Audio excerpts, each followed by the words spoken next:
요즘 우리 어르신들께서 가장 많이 겪고 계시는 고민 중 하나가 바로 문자 메시지 사기인데요. 혹시 이런 경험 있으신가요? 갑자기 휴대폰에서 문자 소리가 울리는데 고객님의 카드가 해외에서 사용되었습니다. 이런 문자가 와서 깜짝 놀라신 적 말이에요. 저도 얼마 전에 70대 이웃 어르신으로부터 이런 이야기를 들었습니다. 문자를 받고 너무 당황해서 밤잠을 설쳤다고 하시더라고요. 사실 이런 문자들 대부분 가짜입니다. 하지만 워낙 실제처럼 만들어져 있어서 누구라도 속을 수 있어요.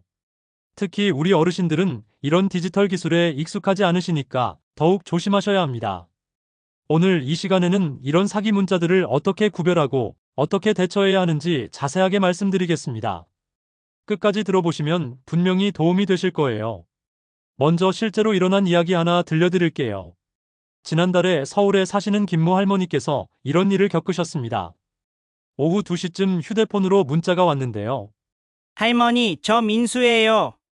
휴대폰 고장나서 친구 폰으로 연락드려요. 갑자기 사고가 나서 병원비가 급하게 필요해요.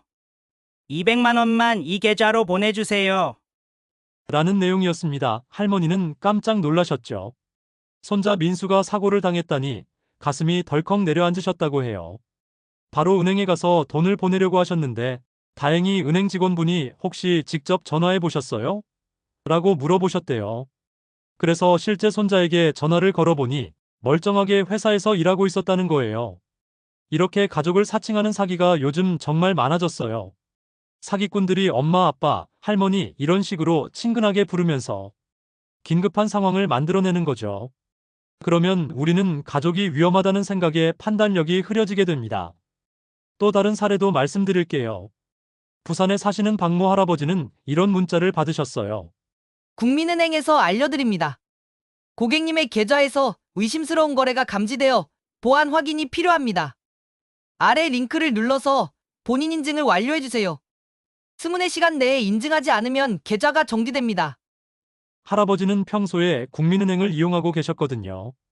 그래서 정말 은행에서 보낸 문자구나 하고 생각하시고 링크를 눌러보셨대요. 그런데 들어가 보니까 은행 홈페이지와 똑같이 생긴 가짜 사이트였던 거예요. 거기서 카드 번호와 비밀번호를 입력하라고 하는데 다행히 뭔가 이상하다 싶어서 입력하지 않고 직접 은행에 문의 전화를 하셨다고 해요. 은행에서는 그런 문자는 보낸 적이 없다. 사기다라고 알려줬다더라고요. 만약 그때 개인정보를 입력하셨다면 큰일 날 뻔했어요. 요즘 사기꾼들은 정말 교묘하게 실제 은행이나 카드회사 이름을 써서 문자를 보냅니다. 로고도 진짜처럼 만들고 문구도 그럴듯하게 써서 보내죠. 그런데 이런 일이 왜 이렇게 많아졌을까요? 몇 가지 이유가 있습니다. 첫째로는 코로나 이후에 온라인 쇼핑이나 배달 서비스를 이용하시는 분들이 많아지면서 택배 관련 문자나 결제 관련 문자를 자주 받게 되셨잖아요. 그래서 사기 문자가 와도 내가 주문한 게 있나? 하고 생각하기 쉬워진 거예요. 둘째로는 개인정보가 여기저기 유출되면서 사기꾼들이 우리 이름이나 휴대폰 번호를 알고 있는 경우가 많아졌어요. 그래서 김철수님께서 주문하신 상품이 이런 식으로 이름을 정확히 써서 보내니까 더욱 믿게 되는 거죠. 셋째로는 문자 발송 기술이 발달하면서 진짜 기업에서 보낸 것처럼 발신 번호를 조작하는 것도 가능해졌어요. 예를 들어서 실제로는 개인 휴대폰에서 보낸 문자인데 받는 사람 휴대폰에는 KB국민은행이나 CJ대한통운 이런 이름으로 표시되는 거예요. 그럼 이제 이런 사기 문자들을 어떻게 구별할 수 있는지 알려드릴게요. 가장 중요한 건 몇 가지 특징을 기억하시는 거예요. 첫 번째 특징은 긴급함을 강조한다는 거예요. 24시간 내에, 즉시, 긴급, 이런 단어들이 자주 나와요. 그리고 지금 당장 하지 않으면 큰일 난다는 식으로 우리를 재촉하죠. 예를 들어 오늘까지 인증하지 않으면 카드가 정지됩니다. 지금 즉시 확인하지 않으면 계좌에서 돈이 빠져나갑니다. 이런 식으로 말이에요. 하지만 실제로는 그렇지 않아요. 진짜 은행이나 카드 회사에서는 이런 식으로 급하게 재촉하지 않습니다. 중요한 일이 있으면 여러 번에 걸쳐서 안내하고 충분한 시간을 주죠. 두 번째 특징은 링크를 누르라고 한다는 거예요. 문자 내용 맨 아래에 http 이런 식으로 시작하는 주소가 있고 여기를 눌러서 확인하세요라고 하죠. 그런데 진짜 은행이나 관공서에서는 문자를 통해서 링크를 보내지 않아요. 특히 개인정보를 입력하라는 링크는 절대 보내지 않습니다. 세 번째 특징은 개인정보를 요구한다는 거예요. 주민등록번호, 카드번호, 계좌번호, 비밀번호, 인증번호 이런 걸 문자나 전화로 물어보면 100% 사기라고 보시면 돼요. 진짜 기업에서는 이런 중요한 정보를 문자나 전화로 요구하지 않거든요. 네 번째는 가족이나 지인을 사칭한다는 거예요. 엄마, 나 폰 바꿨어. 할아버지, 저 민수예요. 이런 식으로 가족인 척하면서 돈을 요구하는 경우가 많아요. 특히 급하다, 사고가 났다, 병원에 있다, 이런 말로 우리를 놀라게 하죠. 그럼 이런 문자를 받으셨을 때는 어떻게 하시면 될까요? 가장 중요한 것은 절대 서두르지 마세요라는 거예요. 아무리 급하다고 해도 일단 한 번 더 생각해 보시고 확인해 보셔야 해요. 첫 번째 대처법은 링크는 절대 누르지 마세요예요. 문자에 있는 링크는 어떤 경우에도 누르시면 안 됩니다. 특히 개인정보를 입력하라는 사이트로 연결되는 링크는 더욱 위험해요.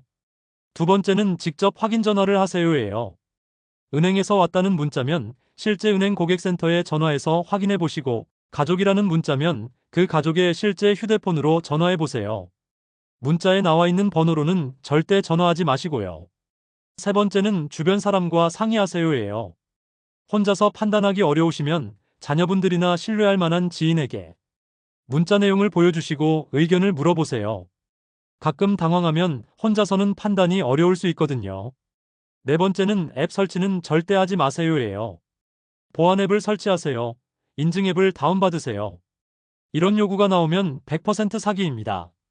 진짜 금융기관에서는 문자를 통해서 앱 설치를 요구하지 않아요.